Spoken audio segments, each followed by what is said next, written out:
L'Afghanistan, pays à risque, devenu le pays des attentats. C'est là, en Afghanistan, que l'État islamique, fragilisé en Syrie et en Irak, s'est replié. 800 civils tués entre janvier et mars, selon l'ONU, 2 fois plus qu'en 2017 sur la même période. C'est l'enquête de 8 heures. Bonjour Mélanie Nunes. Bonjour. C'est d'abord et surtout Kaboul, la capitale qui est la cible de l'État islamique. Effectivement, l'impact est immédiat. Kaboul, c'est la capitale. On y croise des occidentaux, ONG, militaires, mais aussi le pouvoir économique afghan. Et c'est vrai que la ville porte les stigmates de cette guerre. Des habitants démunis qui mendient au pied de leurs immeubles effondrés. Même les ambassades de France, d'Allemagne sont endommagées. 7 ans que Sophie fait Paris-Kaboul régulièrement pour la chaîne de l'Espoir. En 2011, elle pouvait se promener, faire ses courses ou boire un café en terrasse. Aujourd'hui, elle se déplace en voiture blindée et ne peut plus marcher dans la rue. On traverse une ville avec de nombreux checkpoints. On peut apercevoir un certain nombre de forces de sécurité afghanes. L'hôtel Intercontinental qui est connu pour avoir aussi subi de nombreuses attaques ces dernières années.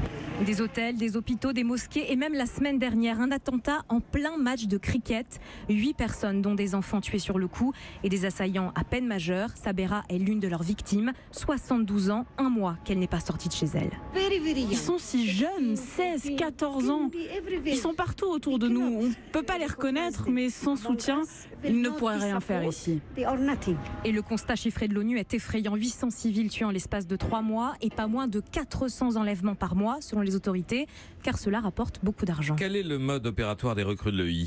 Des combattants invisibles qui s'immiscent dans la population. Certains se déguisent en policiers, ambulanciers, en journalistes pour passer discrètement les checkpoints avant de se faire exploser. La plupart du temps, les attentats se font en 2 temps. Une première explosion, puis cynisme absolu, une deuxième un peu plus tard quand les secours arrivent sur les lieux pour faire un maximum de victimes. Comme souvent, Daesh prospère sur le marasme économique de l'Afghanistan.